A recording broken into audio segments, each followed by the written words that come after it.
The Spin-off Podcast Network.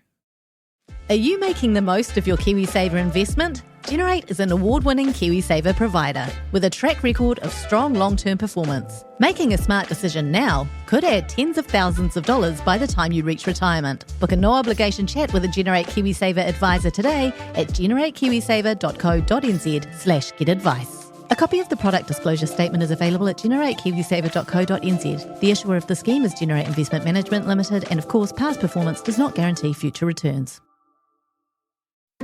I'm Toby Manhire, and this is Juggernaut, the story of the Fourth Labour Government, a podcast in 6 parts. Doesn't give my opponents much time to run up to an election, does it? This nation is at risk. What do you think you're up to now, you perverted little liar? I could smell the uranium on it as you lean towards it. Most radical overhaul in the history of New Zealand's administration.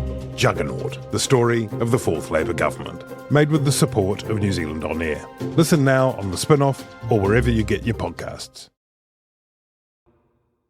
Tēnā koutou katoa, no mai haere mai, my name is Toby Manhire. This is a special bonus pop-up extra episode of Gone by Lunchtime. The local elections aren't far away, and that means the 5th Super City election in Auckland, and very lucky to have in for this special one-off bonus extra episode of Gone by Lunchtime, Todd Niall, who you will remember, many of you, as the golden-voiced expert on all issues Auckland and the America's Cup for Radio New Zealand. He has since, as you will have seen, been writing for stuff.co.nz, covering every day with great clarity and illumination the events in and around Auckland, local body politics and the city at large. We'll be back soon with a Gone by Lunchtime covering events such as the National Party Conference and Sam Uffindale with Annabelle Lee Mather and Ben Thomas. But for now, here is Todd Niall, with thanks to the Public Interest Journalism Fund of New Zealand On Air, which is supporting our local elections coverage on The Spin-off.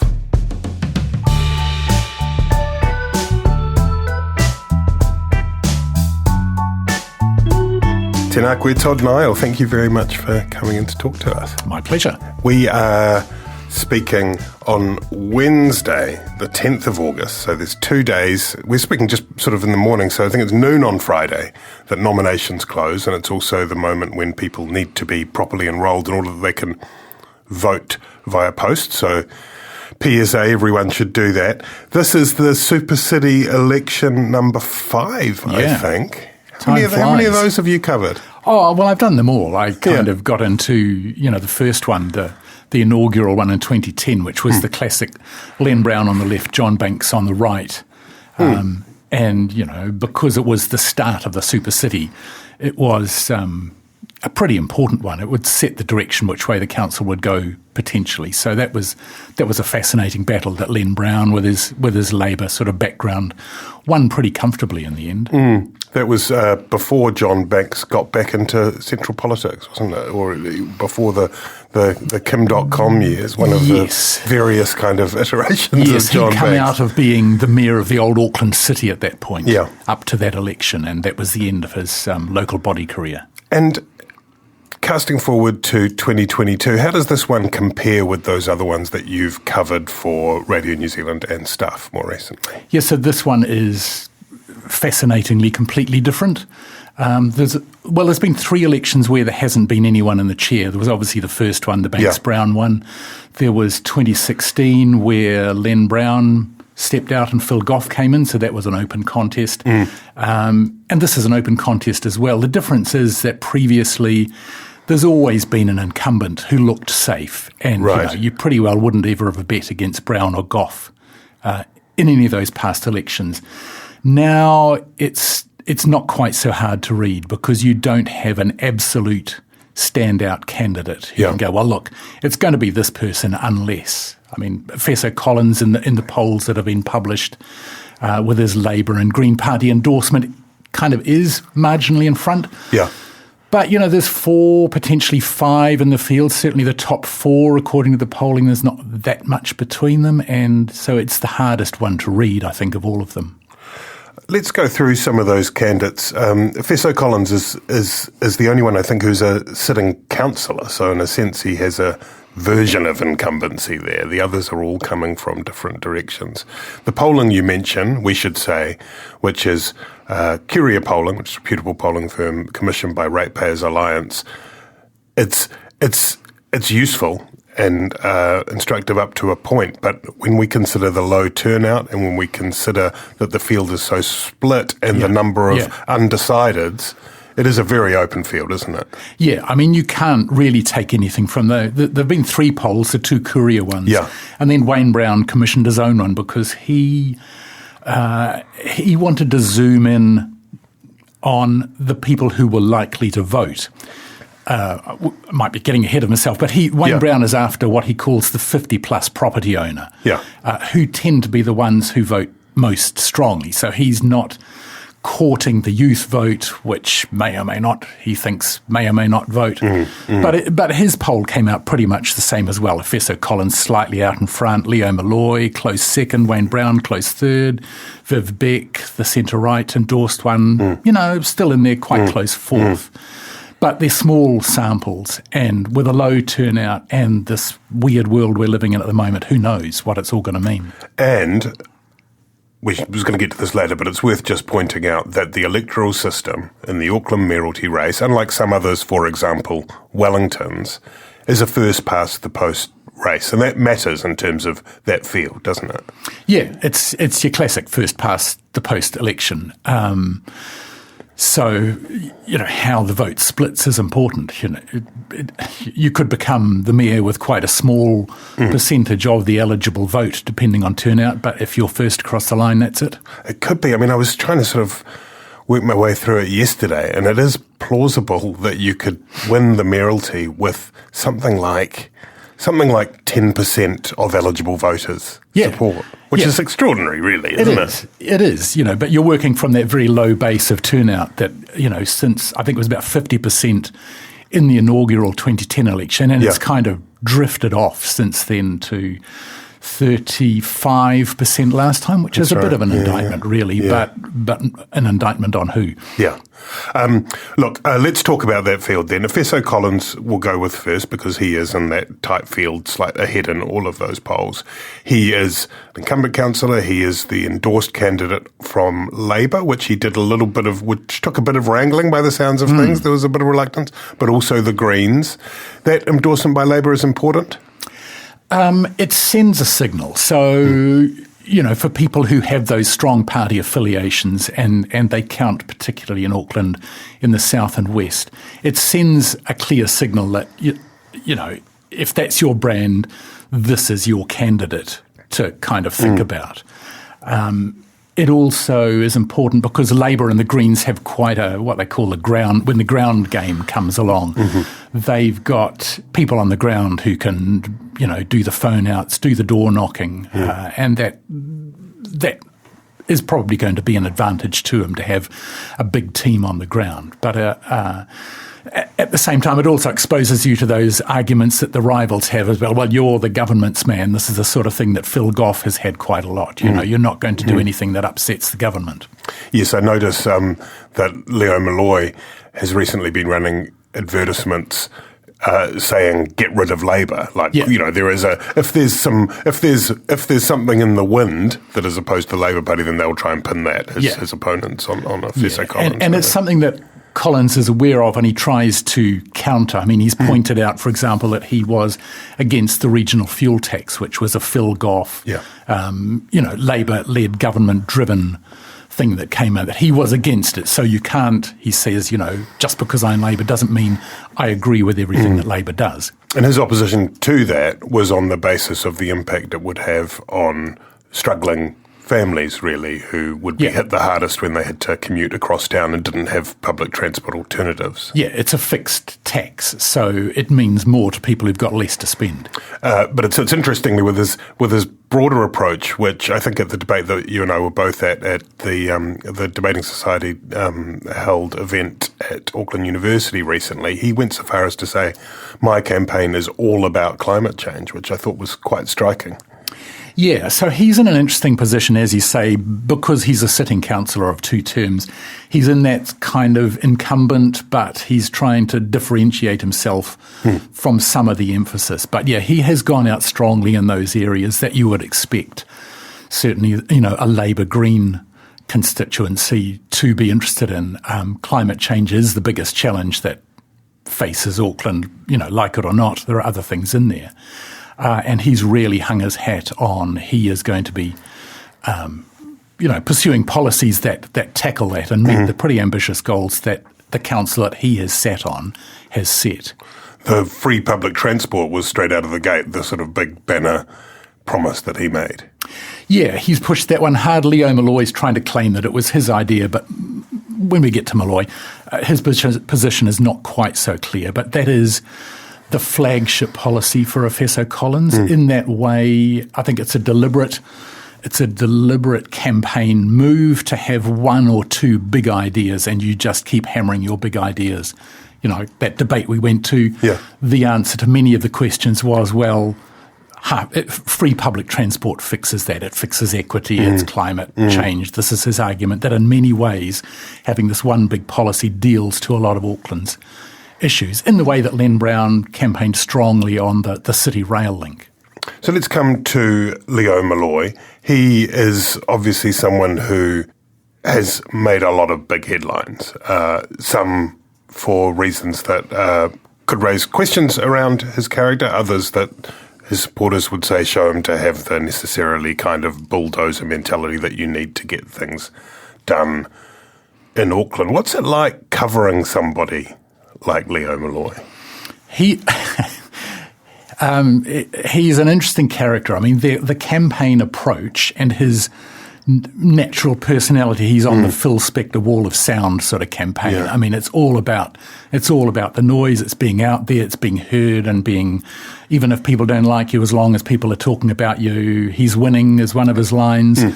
So he's very loud, and he has a lot of confidence in his own personal appeal and the fact that he says what he thinks, which is a problem from a campaign point of view. If they're trying to go, we want our candidate to stick to these messages and not get distracted into other arguments. So he's an interesting one to pin down, and I had interesting experiences early on in his campaign when they brought in a media manager and the campaign was getting going.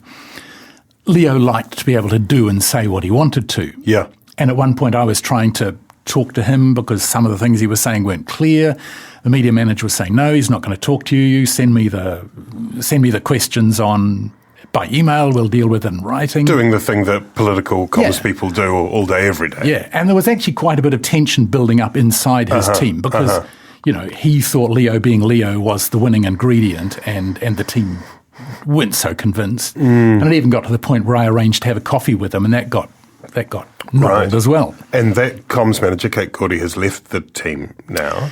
Yeah, so the team and she pitch it as one of those things, everyone had, for whatever reason, had contracts up to the end of July, and at that point there were mutual decisions to move on. But there was certainly tension in the camp. There's a new media manager in there now, Steve Dean. So it'll be interesting to see whether that changes. He's been striving to define his role as something that isn't quite media manager, but yes, he's basically filmed those shows. Well, he's the one we deal with. And similarly, the campaign chair has parted ways. Yeah, June McCabe. McCabe, who's been through a few rodeos, and also the advertising agency, which is a company run by Jordan Williams, who is also the person who founded the Auckland Ratepayers Alliance, which I'm not certain that there's a link between these two things, but that organisation ran some advertisements that were critical of Molloy, and now his social media agency is no longer operating for the Molloy campaign. So there's been quite a few ructions in there. And I mean, the thing with the Jordan Williams, co-founder of the Taxpayers Union, had as a separate business of his own a thing called the Campaign Company. Yep. They got the contract to do social media for Leo Molloy's campaign. At the same time, as you say, Jordan Williams owned the Auckland Ratepayers Alliance before it morphed into being part of the Taxpayers Union. So he wears these many hats in the campaign. But they weren't necessarily aligned. In fact, that debate that you and I went to at the university, as it turned out, Leo Molloy recognised one of his social media guys sitting in the audience. What he didn't know was his social media guy was sitting alongside the Auckland Ratepayers Alliance guy. So they were mates. His social media guy's working for him, and the Auckland Ratepayers Alliance came out with an ad critical of Leo Molloy. So all these things were sort of joined up but not joined up, and not surprisingly, for whatever reason, the social media guys parted company with the campaign in a sort of mutual wanting to part way. Right. I mean, it's worth saying, to be fair, that Jordan Williams had declared that conflict when he appeared. Yes, there was no secrets. It wasn't as though there was any subterfuge happening there. What is Leo Molloy's platform? He's kind of Mr. Shake-up. He's going to go and sort out Auckland Transport, a popular flogging horse in campaigns over many years. So he's decided that Auckland Transport is a sort of popular target. Yep. People don't seem to like it for whatever their reasons are. So he's going to sort out the board. He's going to change who's on the board. He's going to sort out the CCOs. He's going to get rid of layers of management in the council. He's pitched himself as the fresh, the new broom. And at the same time, he's got these big visions. He's pushing the idea of a downtown stadium, waterfront stadium, selling off the port company land, moving the port. So he's kind of big on everything. Viv Beck is the closest thing we have to an establishment centre-right candidate, and that is reflected in the endorsement that she gained after a longer period of time than had been expected by many. I would think it's fair to say even Viv Beck. Yep. She was endorsed by a group called CNR, which is now called Communities and Residents, but was born as Citizens and Ratepayers. Citizens and Ratepayers. So the C's and the R's. Yeah. What's her policy platform broadly? Yeah, as you say, she's become, if you like, the mainstream centre-right candidate. Yeah.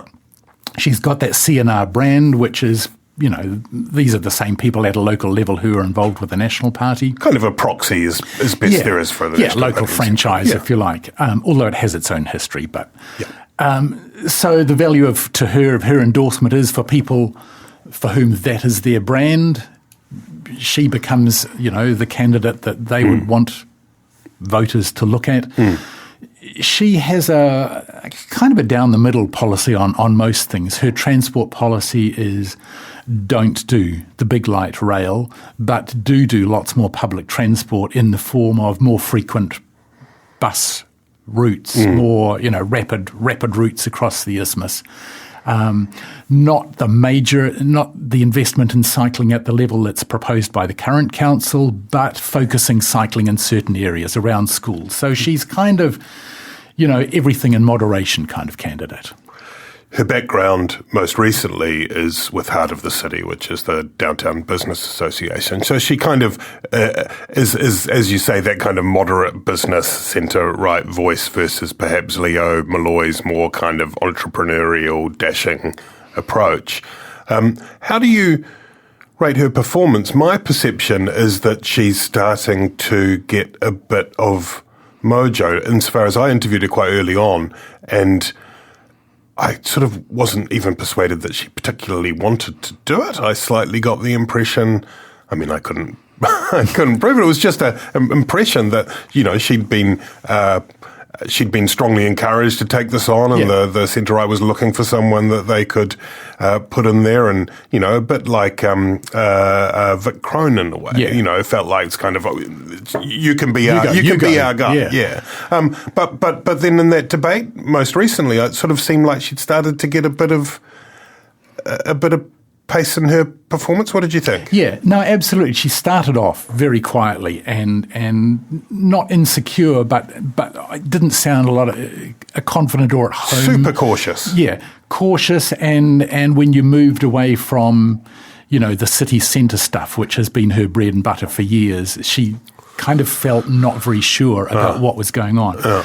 But yeah, there was a point where going to those debates, you went, hey, she's kind of picked up her game. She looks like she's enjoying it. The messages are getting a little bit stronger, which may be just her getting into her stride and getting more experience at doing those things. It's not clear to me how big a campaign she has behind her in terms of she's certainly got somebody who works on transport policy, but it's not clear to me how much kind of classical political campaign grunt she's got. She's got a background herself in marketing, communications, those sorts of things. So to what extent she's kind of out on her own, it's not clear, but she certainly is picking up her game and becoming, I guess, sharper and more interesting as the detail of her policy comes through.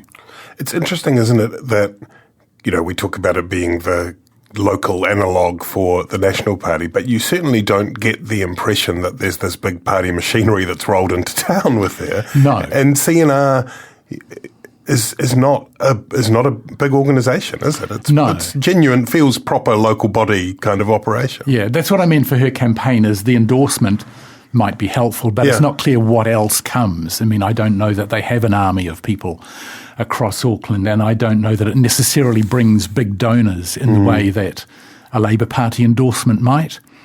And that relationship with CNR took an awfully long time to come to fruition. They were negotiating memorandums of understanding, they were saying earlier on, and it took a long time before that endorsement came. They said they were also canvassing other candidates to make sure they were picking the right one.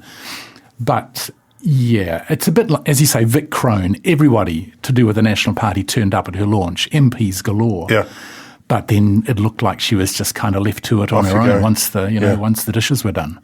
The other thing that Viv Beck seems to be attempting to do tactically, and perhaps to some extent all of the candidates except for Efeso, is she was almost kind of trying to embrace Efeso Collins in that debate, and in other places I've seen it, into kind of me and you, Efeso, you and I, Efeso, to try and just kind of create this framing of the contest with Beck and Collins as the head-to-head. Yeah, well, there literally was an embrace at the Wātia Marae one, which was where for the first time Viv Beck sort of pushed back at Leo Molloy's kind of colourful and sharp attacks on her. And both she and Efeso Collins talked about what the mayor should be, that it's a dignified role that has mana and so on. Right. And so it was almost like the dignified candidates pushback. And at the end of that debate, they did kind of go and give each other a hug. So it seemed to be an important moment. But there are various framings going on. I think those two, Viv Beck and Efeso Collins, are trying to sort of push the dignified, thoughtful, serious candidate. Leo Molloy's trying to make it pitch it as a two-horse race between him and Efeso Collins. Yep, from day one. Wayne Brown is kind of pushing his own road, saying, neither of you have got the upper hand here. I mean, still on kind of base political tactics, if you were in the Collins camp, you would be cautious about going along with that framing of a two-horse race, because it would suit you quite well for the rest to be scrapping between themselves. Yeah, I'm not sure that Efeso Collins is trying to pitch it as him and Viv as the main candidates. But in that circumstance, they were trying to pitch themselves as, the dignified, serious politicians, as you like, versus the rest. If you're Efeso Collins, you want the other 4 or 5 to have good campaigns and carve up the whatever you call it, the non-incumbent vote amongst them. And harking back to the first past the post system we talked about before. And then Wayne Brown, you mentioned, who is presenting himself as the fixer. Yeah. Tell us about Wayne Brown. So Wayne Brown, in more recent times, he was the mayor of the Far North District Council, which is where he has one of his homes, up in Maunganui. He was for a while, and this is the basis of his campaign, basically. For a while there, he had leading roles in public institutions like the Auckland District Health Board. He was the chair. He was chair of Transpower. He got those kind of government-appointed roles at times when those institutions had some big issues to deal with. Auckland District Health Board was at the time when the big upgrade of the city centre hospital was going on. So his campaign is based on his track record of fixing up big institutions, and he's pitching Auckland Council as a big public institution that needs fixing and needs those skills that he's had. I guess the difficulty that he has is that, a lot of his big career has been, pre-2000, so it's going back in time a bit. So there'll be a lot of people who don't know him, don't know the stuff that he talks about that he's fixed. And he is pitching to that particular audience, the 50-plus property voter. You'll see he advertises in print, in Herald. He's on News Talk ZB radio, where that kind of audience is to be found. So he has a lot of confidence in what he's done in the past and his ability to take that message to that audience. He needs a good poll, though, doesn't he? And it's interesting that he commissioned one specifically, because you sort of feel as though, especially for him, for all of them to some extent, they need someone to start kind of emerging or be on a trajectory that suggests that they could be there's no other way to put it, the alternative to the Labour Green endorsed incumbent councillor. Yeah, I mean, he's not out of it in the poll numbers. The one that he commissioned, which he was trying to zoom in on, and they actually asked people this question, trying to zoom in on the ones who are likely to vote. Yeah. So he came out in the raw numbers. It was Efeso Collins, 16%, Leo Molloy, 13%, Wayne Brown, 12%. So he's only, 4% off the leader in that one. And then if you take out the significant undecided, it goes Collins 28, Molloy 23, Wayne Brown 21. So he's not completely out of it. He's certainly up there as the leading oppositional candidate, if you like. It's one of those things, again, to touch on the electoral system. We saw in Wellington Andy Foster kind of come through, and you feel as though that's the kind of, maybe even, goodness knows, maybe even a Craig Lord is someone who would have a chance in a system like that. Yeah, I know. Well, Craig Lord, he's a second time round. He was on the podium. Is it only his second? I sort of feel like he's stood in every election. He's on Facebook. Around. He's been continuously on Facebook since his 2019 campaign, where he came third. And I guess, like most contestants, once you've made it onto the podium and got the bronze medal, you then believe that you can go the next step or two. So the polls, which we shouldn't dwell on too much, but they're the only kind of indicators we've got. He's clearly number 5 by a long way back in those polls. Craig Lord is a engineer technician who turned into sort of media, doing MCing and sports commentary and a bit of talkback and so on. So he is pitching his blend of being someone who is analytical, fixes things, but can communicate. But I guess in what he's communicating, and it's obviously resonating with people, he is not pinning himself to big detailed policy. In simple terms, he's saying, hey, it's not for me to tell you. When I'm mayor, I want to hear what you want me to do, which is a complicated, It's all very well having those catchy stances on Auckland Transport this and Ports of Auckland that. But, come the crunch, people are going to want to know what you're going to do, not just what kind of personality you are. Kia ora, I'm Duncan Grieve, founder of The Spinoff. You can help us keep all of The Spinoff's award-winning journalism free for everybody by becoming a member today at thespinoff.co.nz/donate. Do you find it hard staying optimistic with all the financial news in the media? I'm Bernard Hickey, and on my podcast, When the Facts Change, I'm here to help you navigate the ever-changing landscape of economics in Aotearoa. So join the conversation every Friday on When the Facts Change, brought to you by the Spinoff Podcast Network in partnership with KiwiBet. Talofa lava. I'm Madeline Chapman, editor at The Spinoff. If you have the means, consider supporting our high-quality journalism by becoming a Spinoff member. Sign up now at thespinoff.co.nz/donate. Now, I clicked onto stuff.co.nz and there was a Todd Niall story there yesterday, and I thought that someone had accidentally loaded a story from 3 years ago or 6 years ago because the headline said that John Palino has entered the race. Yes, John Palino, the Florida candidate where he currently lives at the moment. So John Palino, for those who he was the main challenger to Len Brown in 2013. 2013 was the second Auckland Council election. There was no way that Len Brown was going to lose that. So there wasn't a big field of traditional centre-right candidates. Yeah. John Palino, restaurateur, he'd done a TV sort of kitchen program, American-born.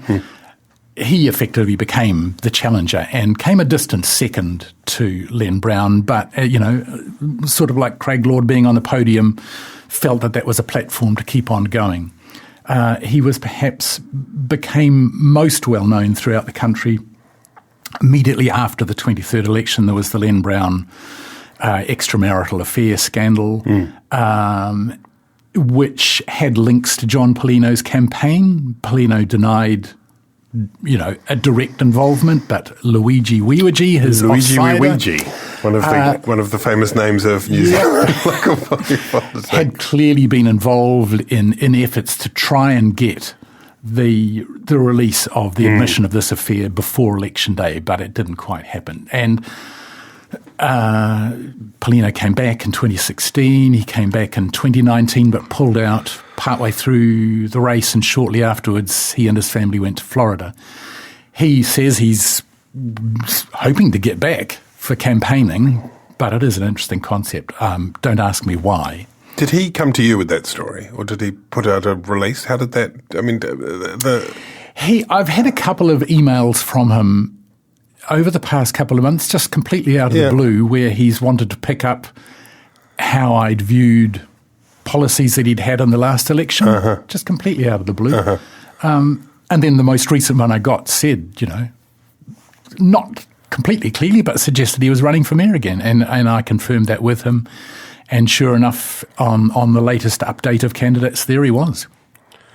One other candidate who you mentioned on the way into the studio is Lisa Lewis.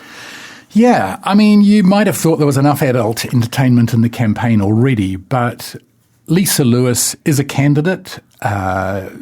People may remember back in 2006, as a youngish woman, she not streaked because she was wearing a bikini, but did a pitch invasion of the All Blacks Ireland test in Hamilton and became headline news from that.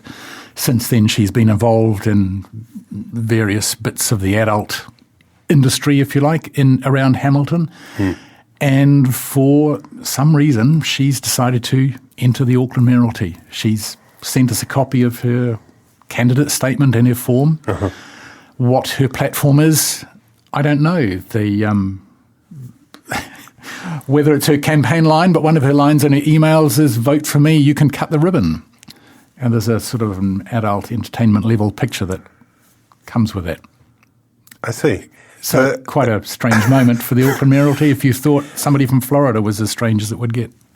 It's part of local body politics, though, isn't it, to some degree, these characters and the kind of interesting subplots. And it's almost as though, and the stereotype of local body politics, which I think is only right to some extent, is that it's sort of fusty and boring and endless meetings. And I know you've endured some of those over the years, but it's also this is sort of almost like a kind of scattering of hundreds and thousands on the top. Yeah, I mean, to be honest, when you look at a 35% turnout last time, and to be honest, I'm not sure whether it's going to go up or down this time. It'd be dreadful if it went down. Imagine. So you have to say anyone at all who joins the contest and gets any kind of publicity that there is a contest happening, you'd have to say, well, good on them. It's all good for awareness. Yeah. Whether or not anybody wants to vote for them. I mean, the more people become aware that there is a local body election, there is a mayor and councillors and local board members to vote for, it's got to be a good thing, I guess. I talked to Julian Molloy from AUT yesterday, and she made the point, and there's sort of various examples that bear this out, that when you have interesting mayoralty races, the opposite of which is when you have uncontested mayoralties, when you have interesting races, that filters down to the down ballot stuff. So, for example, if you have someone, even a very popular mayor standing uncontested, then people will go, well, I trust that mayor, they're fine. So they don't bother, and then that affects the votes for councillors, for boards, for trusts, for everything. Yeah, that's right. And I think that's been part of the reason for the decline in Auckland since that first election, in that the incumbents were so strong that there never really seemed to be a genuine contest. Well, there was a contest, but there was never a genuine likelihood that the incumbent wouldn't get back in. Even in the transition from Len Brown to Phil Goff, they were kind of, at the time, they looked like they might be a similar candidate. Business-friendly, left-leaning Labour candidates in a suit. And we're still 6 weeks out from voting packs going out, I think. Yeah. So we can be hopeful that, the amount of coverage, the interest will build over the course of that period. I mean, do you have a sense, this is a very hard one, I'm sure, to cast your memory back to, but whether at this point in the lead into election, where we are in terms of the extent to which people's ears are pricked up? So the hardcore campaign people say this is still early, but there have been campaigns. 2016, I think Goff's first one, because he was in early. There was a contender early. There were quite significant campaign meetings in February of that year. Right. I mean, I went to one in Ellerslie. Right. So, the campaign was up and running in February of election year. Here we are in August, and it's still not on a lot of people's radars. So, for watchers like me, it's kind of frustrating. It feels like, gosh, we're nearly there and it's not happening. But that period just before or as the papers come out is when the hardcore campaigners believe people really start to tune in. And it will depend a little bit on, I guess, the conduct of the candidates, whether somebody will come up with a policy or say something or do something that starts to pitch it more into the headlines. I mentioned before the interminable meetings. What is these would-be mayors are going out and making promises and pledges, and some of them aren't even necessarily within the power of a council, let alone a mayor, because they involve central government. What is the reality of the mayor of a council, specifically the super city council? How much can a mayor really do?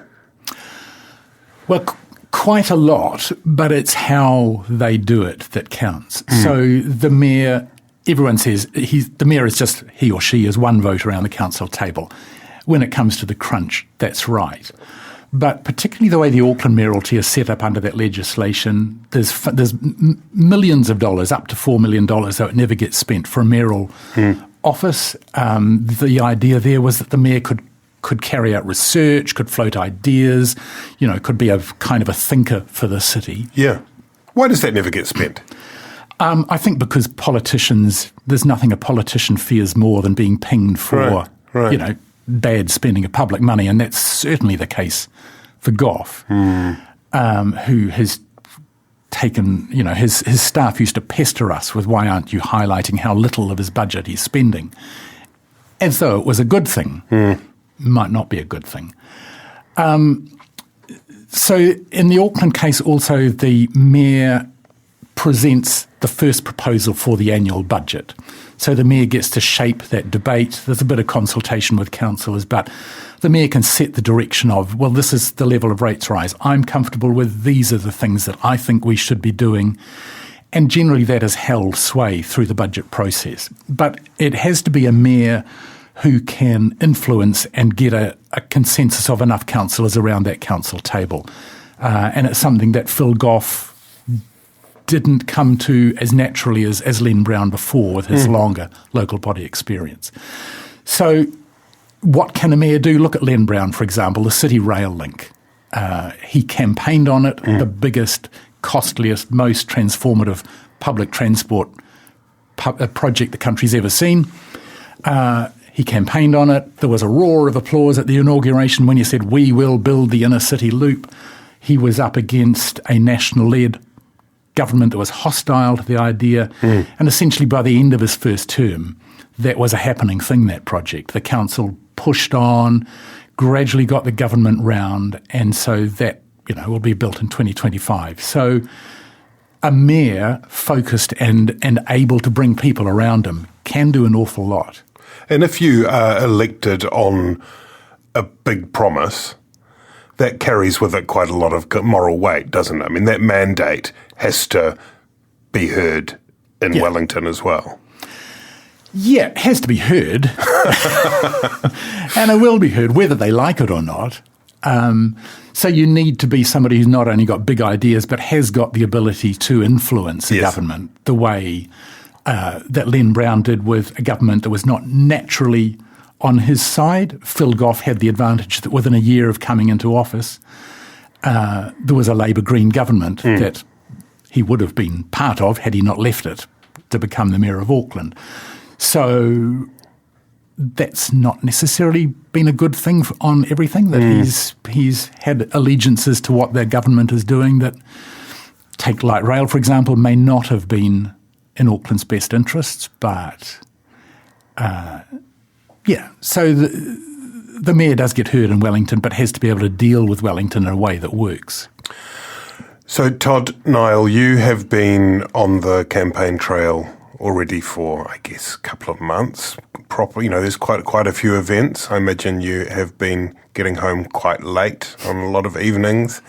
Tell me a bit about what the campaign trail is like now. Are there any particular events that have struck you as instructive or colourful or weird?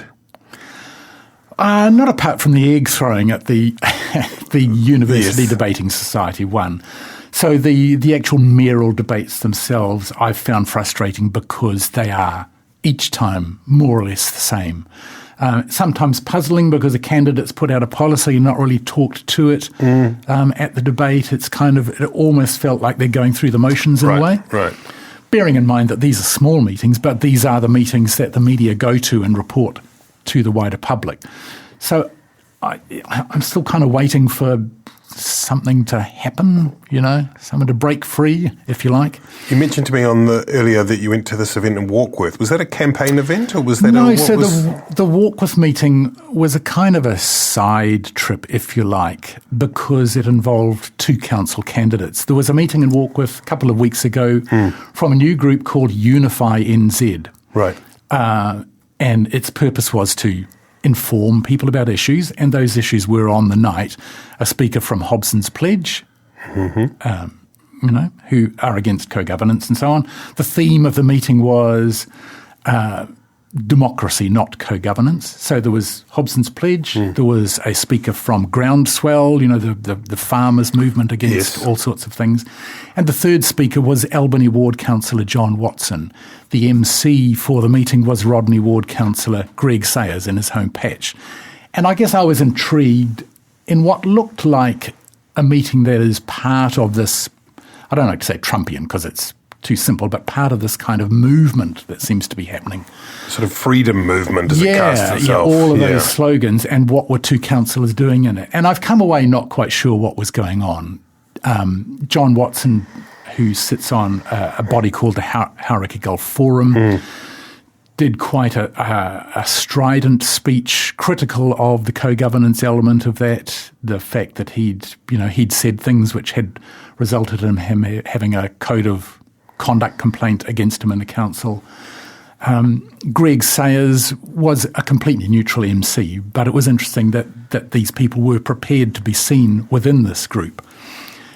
It's an interesting one to watch, and whether there are more such groups around the country, I guess, is an interesting question, that are tapping into election issues or local body issues as a way of spreading this message Well, I don't think there's any doubt about that. And in fact, the last couple of days, Voices for Freedom, an anti-vax, anti-mandate, anti-mask group that has been censured, by the Advertising Standards Authority for spreading misinformation, among other things. And some of the language from that group, you would hear in that Walkworth meeting. And some people tell you that's sort of a strategy that's been pursued, certainly in the US and the UK, but one of the things that is specifically cited, and this is not speaking to Auckland necessarily, but around the country, there are boards that don't have enough candidates. Yeah. And so you need to get in there, and then we can.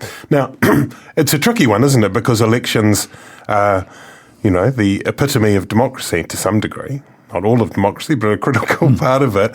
And as in that meeting, you don't want to deny people the opportunity to say their piece. But it's a delicate balance, isn't it?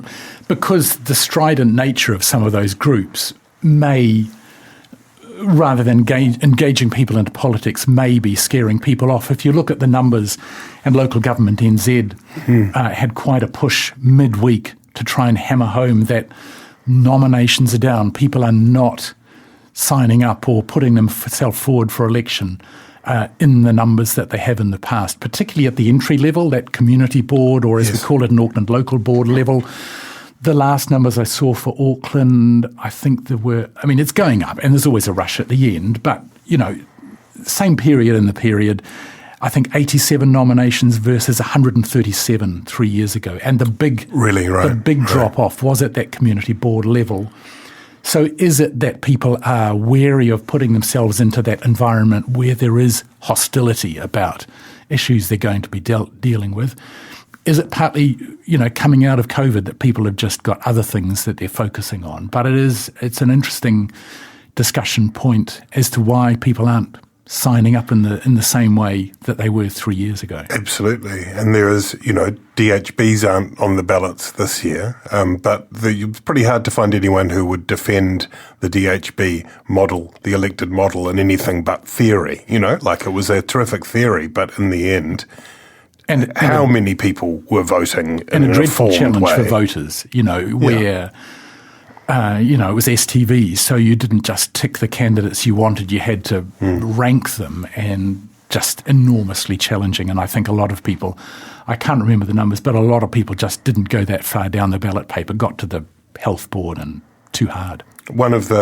This is getting into the weeds a bit, but one of the criticisms that's been levelled at the local body election approach more generally, specifically by, and I'm going to write something about this in the next day or two, I hope, by the Justice Committee's inquiries into the 2016 and the 2019 local elections. The number one recommendation of both was that they should be centralised and come under the Electoral Commission umbrella. Electoral Commission knows what they're doing. In the case of local body elections, it's devolved in effect. So it's the task of each council, I think that's right to say. And then there are two companies that normally, is that, as I say, it's getting in the weeds a bit, but in terms of the push to try and get more people involved, in terms of the push to try and get more people voting, broadly, the push to try and make people more aware of these things, which is a fantastic service you provide every day in trying to share those stories, but you're one guy in one part of the country.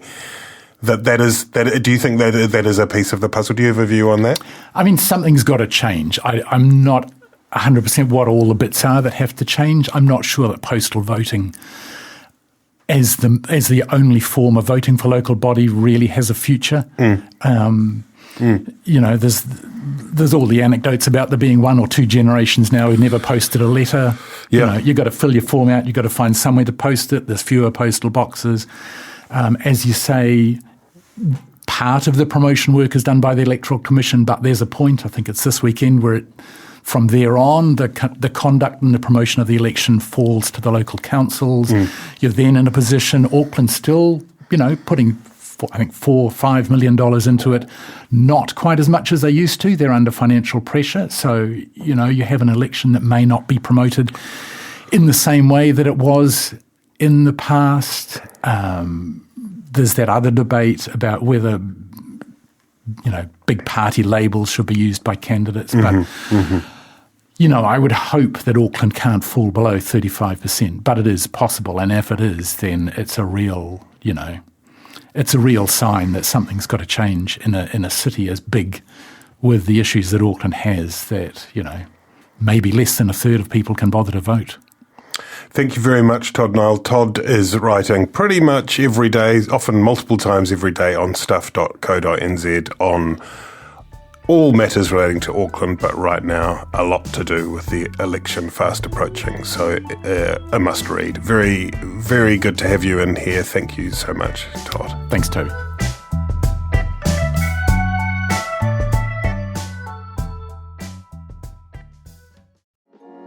Kia ora, I'm Alex Casey, Senior Writer at The Spinoff. We wouldn't exist without the ongoing support of our generous members. If you're able to, you can make a donation at thespinoff.co.nz/donate. Are you curious about how business can be better? I'm Simon Pound, and I host Business is Boring, a podcast where I cordial with some of the most interesting people in entrepreneurship, commerce, and making things happen. Tune in to Business is Boring every Tuesday, brought to you by the Spinoff Podcast Network in partnership with Spark Business Lab. The Spinoff Podcast Network.